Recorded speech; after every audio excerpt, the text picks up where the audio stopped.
Assalamu alaikum rahmatullahi wa barakatuh.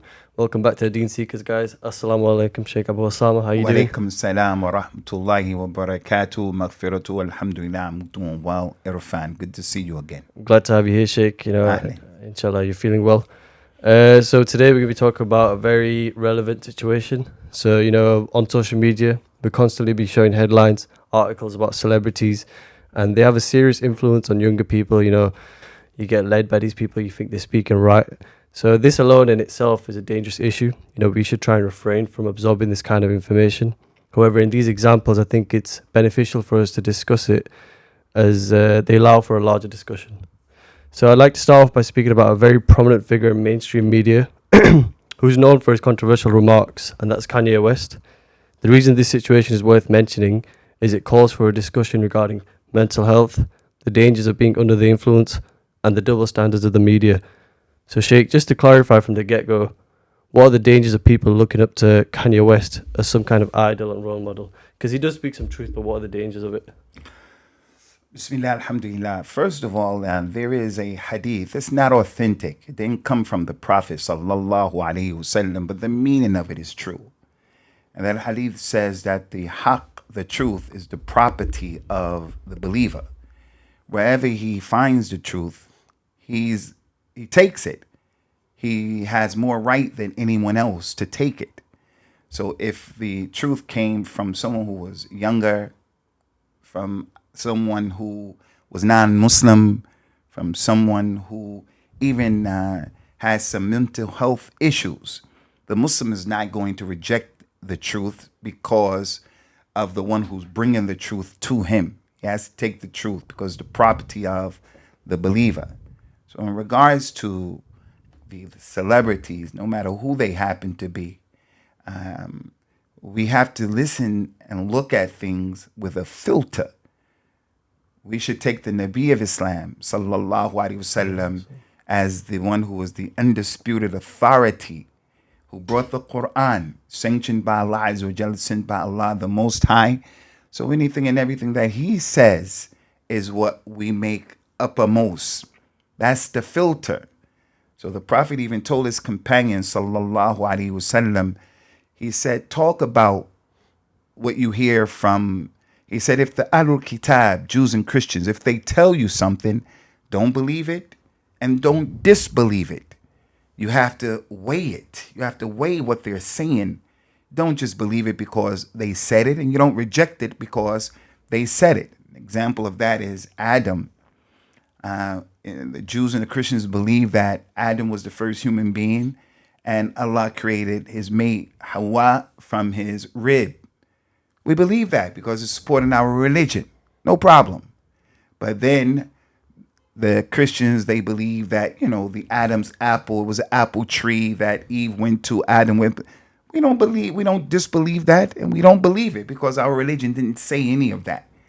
The Christians say that Jesus is the son of Allah. That's what they say. We're going to reject that because the religion of Islam said it's not true.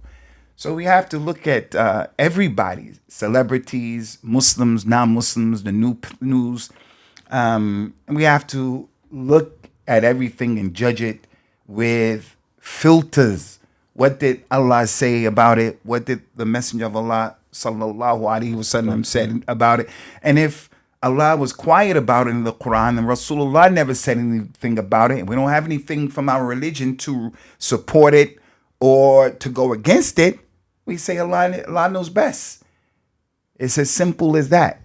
So this thing that people have where they're super impressed with celebrities, I just think that is part of what, society is right now. The Prophet of Islam used to make dua, sallallahu alaihi wasallam, used to say, oh Allah, strengthen al-Islam with one of the two Umars, bi ahad Umarain. Strengthen Islam with Amr ibn Hisham, who was Abu Jahl, or with Umar ibn al-Khattab, because if one of the two of them came into Islam, then it's going to help the community at that time, especially when they were in Mecca, hostile environment. So Rasulullah saw the importance of how people in the limelight can have a positive effect and impact on people.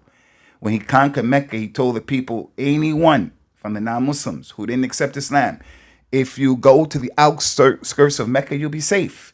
Anyone who goes to the sacred precincts of Mecca, of the Kaaba, you'll be safe. Anyone who goes into the home of Abu Sufyan, you'll be safe. Abu Sufyan was a non-Muslim, but he was powerful. So we understand like these celebrities and the effect and the role that they play in the minds and the hearts of people. But as Muslims, we take the Nabi of Islam as the perfect example. And that's what Allah said in the Quran. You have in the Messenger of Allah a perfect example for the one who believes in Allah and the last day. Then getting more specific then, Sheikh, in his situation, he's been saying some reckless things. So it's easy for people to label him as crazy. But, I've heard you mention it before, as we as Muslims know that people who are in them positions may have different objectives. They may be trying to do this stuff just to get more publicity or stuff like that. But how would you look at this and assume, how would you even judge that, Sheikh? Would you assume he's a man that needs some help, or what? How would you look at it? I think it's publicly documented that he suffers from bipolar, and bipolar is one of those severe mental health conditions that people have. And today and yesterday and in the future, inshallah, it's not acceptable to be dismissive as a society concerning mental health issues. But at the same time, we have to be balanced. People are always trying to be super duper politically correct, and that also opens up the doors for problems. So it's easy to say he's behaving like that because of his mental health issues, his bipolar. I'm not an expert. What are the characteristics of someone who's having a meltdown as a result of those issues? I'm not a psychiatrist. I'm not a psychologist. But it would be very easy to dismiss everything and to put it at, oh, he's just crazy. I don't think that's right, because for the most part, a lot of people are suffering from mental health disorders and challenges. And that's what the Prophet prophesied, sallallahu alayhi wa ala alihi wa sallam. He said that a lot of people doing the closer to Yawmul Qiyamah, one of the signs of Yawmul Qiyamah is people are going to, the majority of the people are going to have, they're going to not have their minds. They're going to have mental health issues. And they vary from severe to minor or moderate and everything in between. So I would say that it seems like something's wrong with them, but you can never tell. Some of these people, they have these principles when it comes to making money, like all news is good news. No bad news is, all news is good news. As long as you are in the media, whether people are talking positively about you or negatively, some of them see that as, an opportunity and a springboard for making money. So I'm not here to say, I'm a conspiracy theorist. He knows what he's doing. It's all calculated and meditated. I don't know about all of that. I just know we shouldn't dismiss people who have mental health issues, disorders. It's not nice. And some of us have loved ones who are close to us, and we are close to our loved ones where we're suffering and they're suffering, or we're suffering or they're suffering. So if we want to solve the problem and know how to deal with people, we shouldn't be dismissive. It's a problem. So you're saying that we shouldn't be dismissive.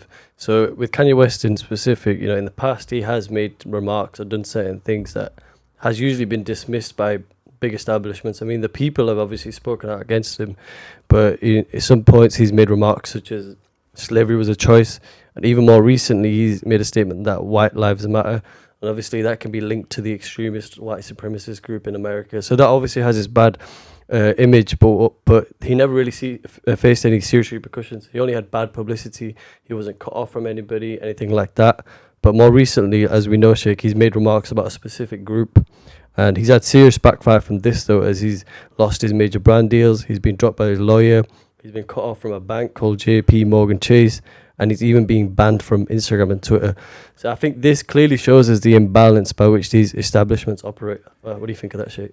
Well, as it relates to his move to wear the White Matters shirt along with Candace Owens, I think it's important because I've mentioned that mantra a number of times, and I've received criticism and flack from people who I respect their point of view, but perchance they didn't understand.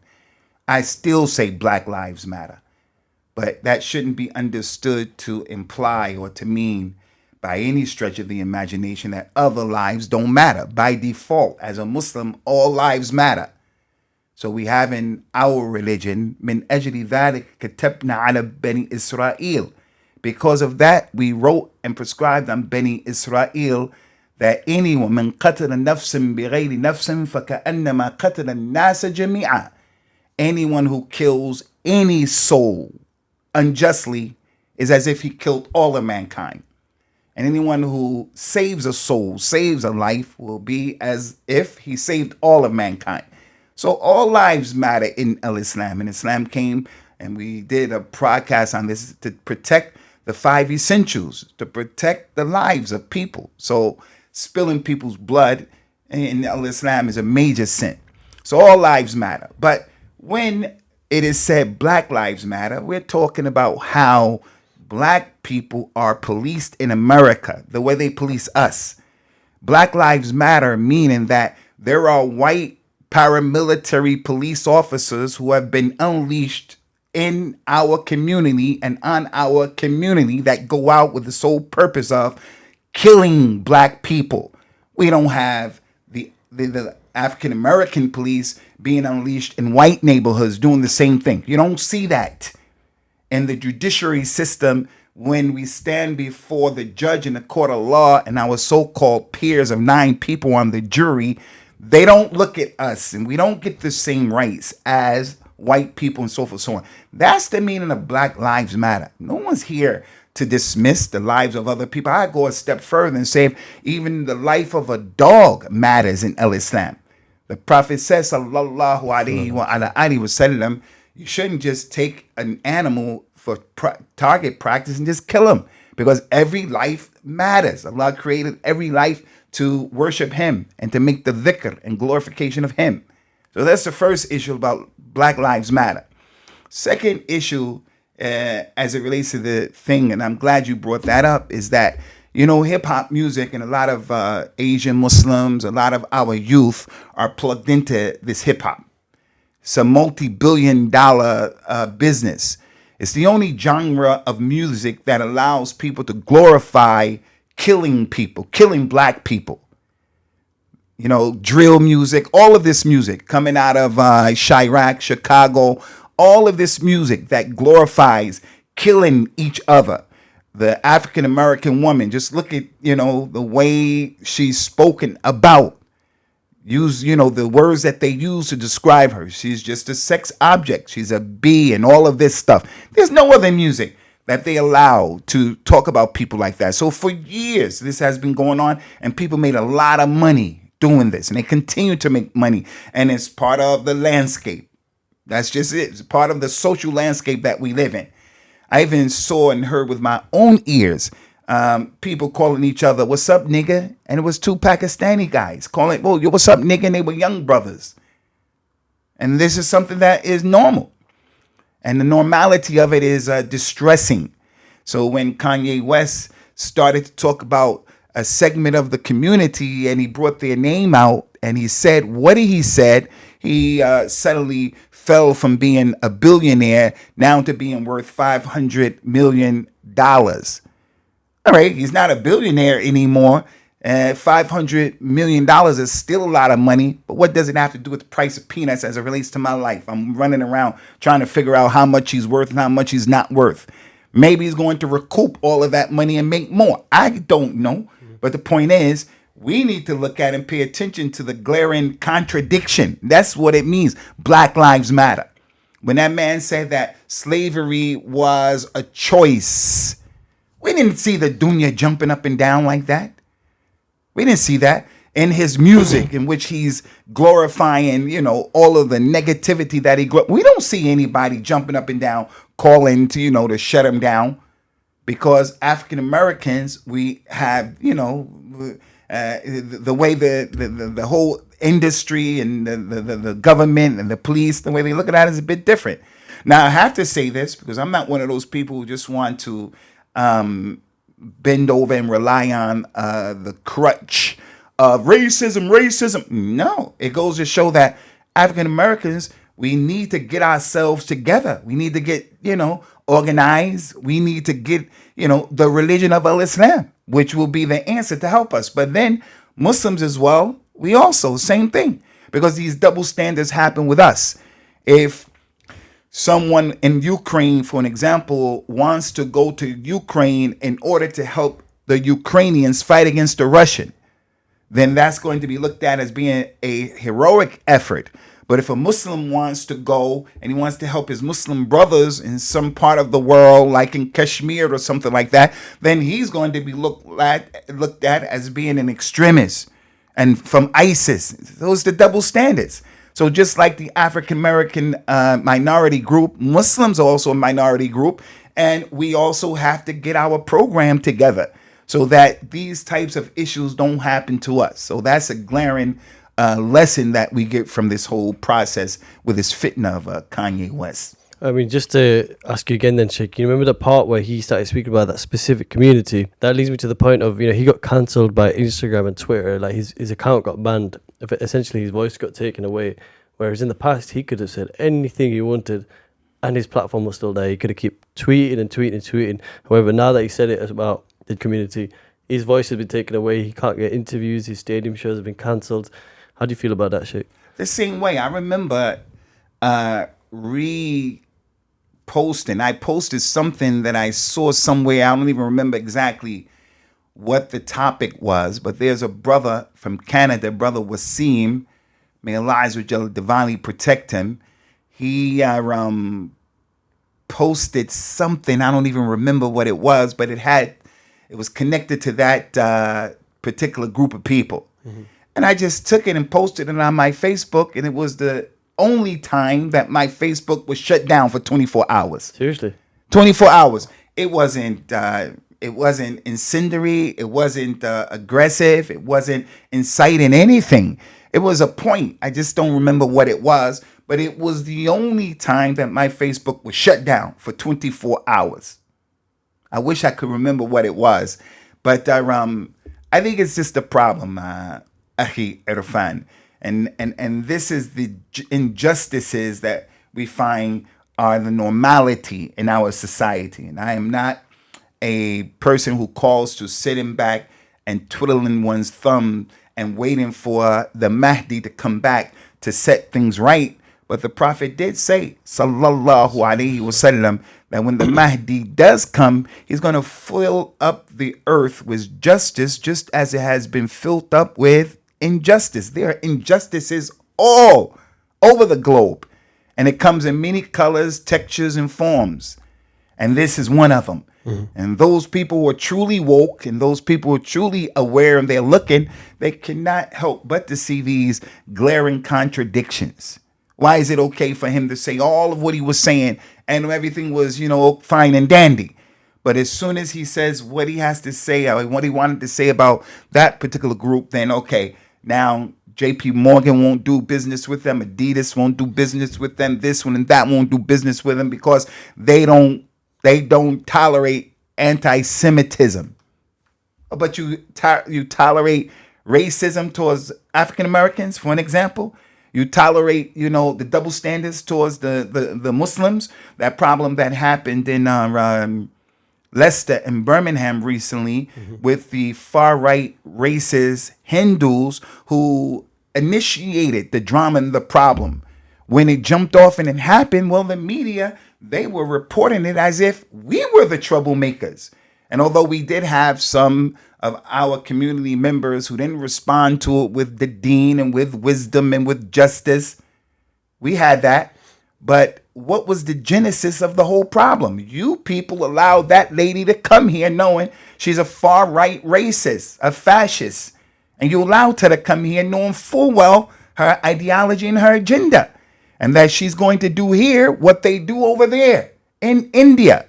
But again, the media comes and the media, they report it in a way that's slanted. And that's very important for us to remember that whoever pays the piper, he's the one who's going to call the tune. Mm. Whoever pays the flute player or the band or the musician, he's the one who's going to determine what kind of music is going to be played. So if he wants classical music, that's what's going to be played. If he wants R&B, that's what's going to be played. And if he wants other than that, then that's what's going to happen. And that's something that the Prophet knew, sallallahu alaihi wasallam. So what did he do? He called the people to a tawheed for 13 years in Mecca, called them to worship Allah alone. And if the people embraced that and accepted that, then Mecca would have transformed into an Islamic state. When he was in that environment, they didn't allow him to do that, so he left and he went to Medina. And that's where he worked from the ground up. Did he just go in there and tried to be on an island by himself? No. He dealt with the existing communities that were there. The Jews, the Christians, the polytheists, and he made contracts with them and so forth and so on. When they broke all of their contracts, they were ultimately expelled and dealt with in Medina. So my point is, as the verse of the Quran is clear, Kuntum khayra ummatin ukhrijat linnas. You are the best ummah brought forth for the well-being of all people. But we have to do our job. And what's our job? What's our job? Get into politics, protesting?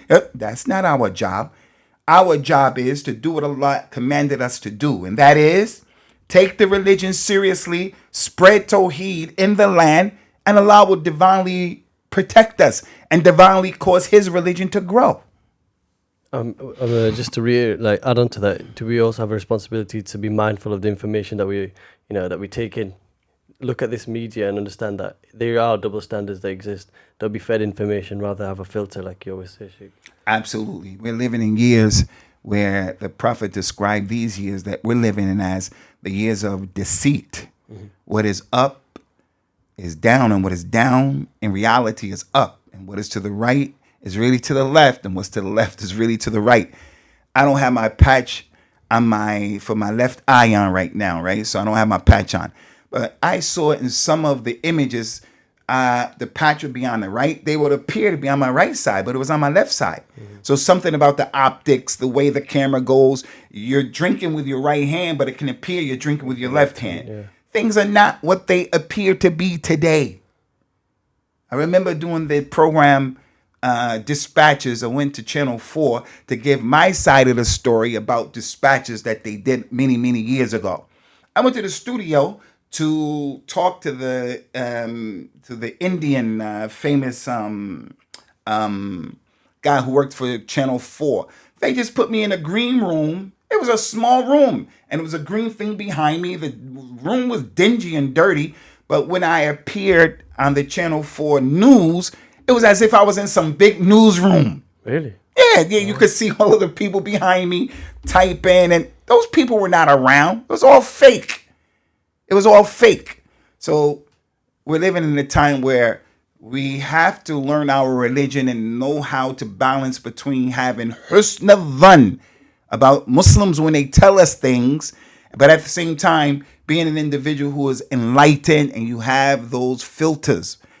Black lives matter, wallahi. But what lives matter most to me? The lives of Muslims. The lives of Muslim. Why? Because I'm a Muslim first. So if black people, African American people, Africans came against me and Islam, then I'm going to be against them. I'm going to be against my mother, my father. So as a Muslim who is Afrocentric and a black nationalist with filters, I would never, ever, ever say, Firaun is my brother. You know that brother Firaun. Firaun is not my brother. He went against Musa and the believers of Beni Israel, and he oppressed them. And they're closer to me than Firaun. So we have to have filters. You know, Sheikh, just to go back to the point of, people being silenced online, it reminds me of another controversial figure, which is, of course, Andrew Tate. And we have discussed him in a previous episode about woke culture, but he's become relevant again as he's, seemed to have taken his shahada and becoming a Muslim.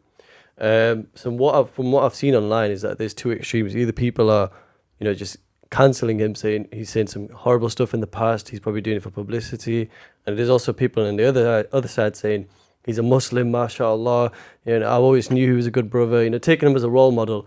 How would you look at the situation, Sheikh? How would you weigh it up, just for advice to the younger people? You have to take your time.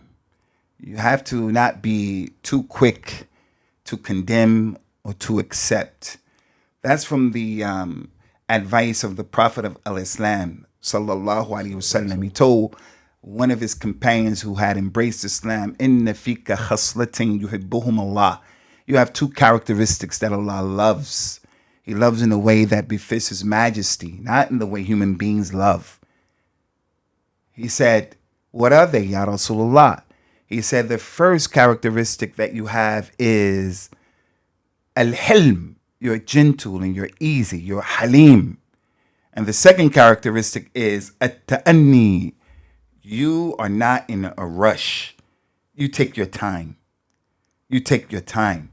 There is a statement that we should, always remember that says at-ta'anni min ar-Rahman wa isti'jal min ash-shaytan.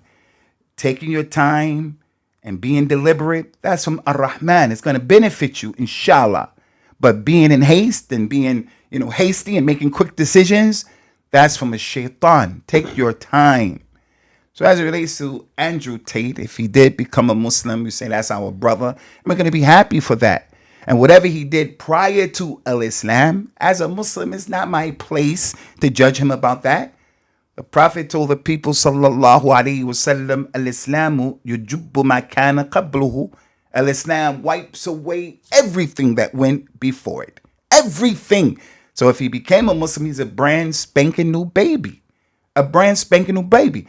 But if it turns out that he did say that in the past, am I going to now go public and defend him and say he doesn't believe that? I'm not going to do that. I don't know what he believes. So I'll take my time. And I'm not going to be a hater. I'm happy that the man accepted Al-Islam. I'm not going to doubt his Islam. If that came to me from sources that, clearly show he's a Muslim, I'm going to be happy. But we're not going to let him or make him and manufacture and turn him into a spokesman for a rajula in Al-Islam. Manliness and manhood. He's going to start speaking for us and he becomes a leader in our community. Kalla. And I'm not telling people to do this, but if you go back to the internet, YouTube, and you put in there famous Muslim celebrities, you'll find that the vast majority of them, as a matter of fact, you'll be hard pressed to find one celebrity who's a real Muslim, not Nation of Islam like Snoop Dogg, not Nation of Islam like Busta Rhymes, not that stuff, Nation of Islam 5%ers. You'll be hard pressed to find any one of them, man or woman, who's a good model, an example of a Muslim. That doesn't mean they're not Muslims. So why do we get all pumped up? Michael Jackson, he went to Bahrain and he spent a lot of time in Bahrain before, after his court situation. I think after. I met some Bahrainis who had met him and they were telling me and sharing with me some of what had happened when he was in Bahrain. During his court, he had the Nation of Islam as his security. Nation of Islam. And now it came out he's a Muslim. So the Muslims were jumping up back there. Hopefully he's going to be the mu'adhin in Mecca. Who thinks like that? Why does he have to be the mu'adhin in Mecca? Why? Why do we feel that way?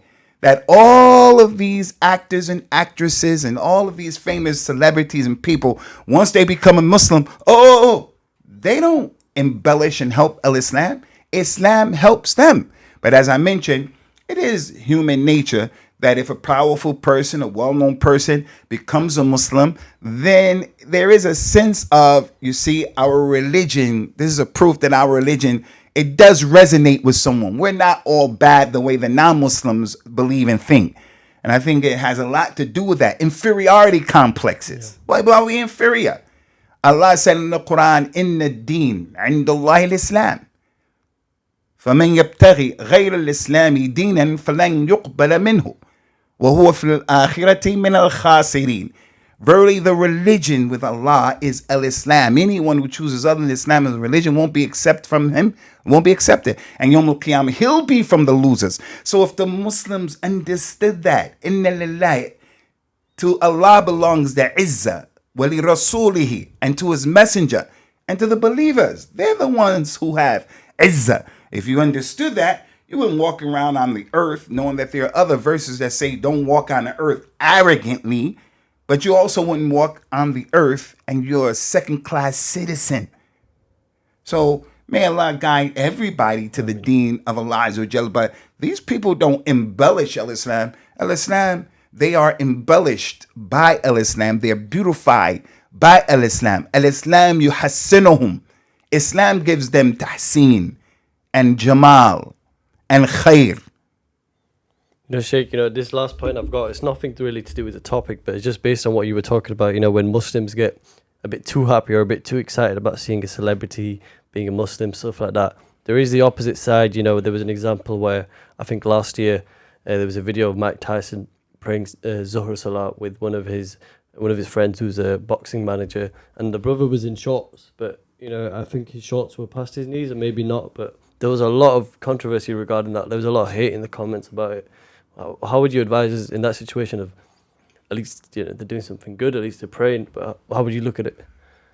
I think, first of all, it's really important for us not to be polarized when we don't have to be polarized. You don't have to be extreme. I mean, I was your age at one time, and I think having that youthful exuberance, many times you don't have the tolerance for the other side. It's my way or the highway. As you get older, you start to realize I don't have to win every argument. I don't have to be right all the time, or they don't have to know that I'm right. Say my piece and I bounce, get in the wind and roll out. Now, sometimes we have to be polarized. There's no room for anything other than the truth. It's Tawheed and Shirk. There's no tolerance and none of like that. So I think being young people, when you read these comments, you'll see the extreme on both sides.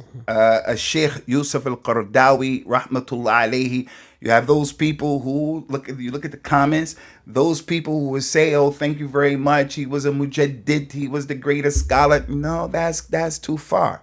And then you have the other people say, you're not on the sunnah, you're from the Ikhwan al-Muslimin, that's the other extreme. I'm not all of that. What are you talking about?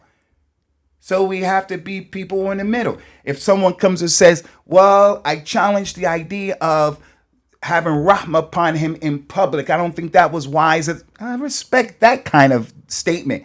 As for I'm ikhwani, but that I don't respect that, because you're just trying to win the battle by hook or crook. So as it relates to our brother Mike Tyson, who I am a fan of, I find Mike Tyson funny, but I have filters with him. Anyway, I saw that where he was praying without, being dressed in his aura and things like that.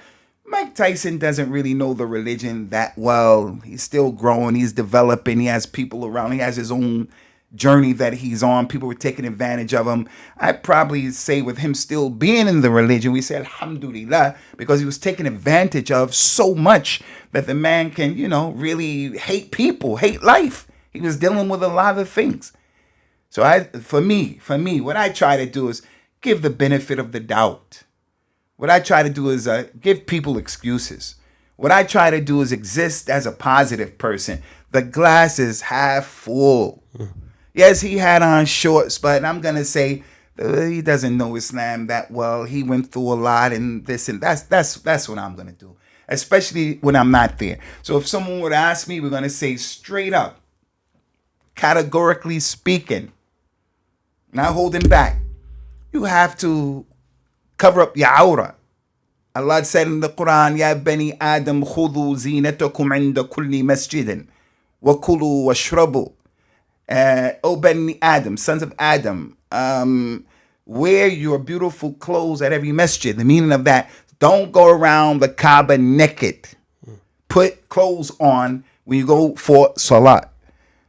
Allah will not accept the prayer of a woman who is, of age, without her hijab on, without her khimar. She has to cover up. وَثِيَابَكَ فَطَهِّرْ. You got to wear your clothes and they got to be purified. So what he did in praying like that is wrong. It's wrong. But I'm not going to condemn him, brother. Oh, should he have been praying and they were filming him in the first place? Isn't that showing off? Isn't that riyah? There's a lot of stuff you could say. That's negative. It's a lot. But I don't want to be of those people who drink from the negative fountain. Some people are like that. Beware of those people. Be aware of the one who is extremely negative and the other one who is extremely positive. Everything is okay. All of the wheels, all of the spokes on the wheel lead to the center. When in Rome, do as the Romans do. Yeah, I know he said kufr and shirk, but so what? No. But try to be, in the middle, inshallah. I mean, just to wrap that up, then that brother did mention that he did get people, the one that posted it, he did mention that he got, DMs from people who were being quite polite in the way that they were approaching him, advising him, but, just the hateful ones, he goes, there's no need for stuff like that. And I think you pretty much reiterated that, Sheikh.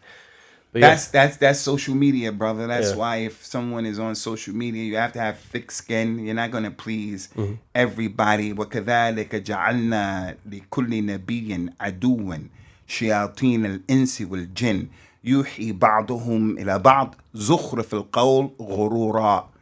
Allah said, for that reason, we have made for every Nabi an enemy from the jinn and an enemy from mankind. For every Nabi, every prophet. And the enemies collectively, they inspire each other. They inspire one another to be against that Nabi. That's the sunnah of Allah. So do I think we're not gonna have enemies? So I'm Allah's slave who is da'if and miskeen. And I need understanding of people. I need the dua of people. I'm not flying around with the malaika. I have my good points. I have my negative points. I say, don't beat me up. Don't kill me. Don't murder me, man. Don't pulverize me. Don't decimate me, man. Make dua to Allah to forgive me. Make dua to Allah to get it right. To help me to get it right. Some of people say, may Allah break your back. Oh, man, my back again, man. May Allah break your back and destroy you. Come on, man. How do you feel if people made that dua against you? How do you feel? Very extreme. We're all making mistakes, man. Now, granted, some mistakes are worse than others. Some people are worse than others. But still, and I end with this, if you don't mind. Of course, Sheikh. The Nabi sallallahu alayhi wa ala alihi wa sallam said that when Allah subhanahu wa ta'ala destroyed Musa, he said that Jibril came to him and said, Ya Muhammad, if you would have only witnessed when Allah was destroying Musa, how I rushed to the bottom of the ocean and I picked up some sand, some mud, and I rushed to Fir'aun to put it in his mouth because I was afraid that Fir'aun was going to ask Allah to forgive him and Allah would have forgiven him. But Jibril knows the evil of Fir'aun, all of what he did, but he also knows Allah's rahmah. As the ayah said, Allah's rahmah, wasi'at rahmati kulli shay'in. Allah's rahmah extends over everything. That's Fir'aun. Fir'aun. And Jibril is from the awliya of Allah, knowledgeable. And he knows Allah's rahmah, how it is. So in order to make an amr bil ma'ruf and a nahy anil munkar and to make jihad, Jibril went quickly to stop that from happening. So come on. The man is not Fir'aun.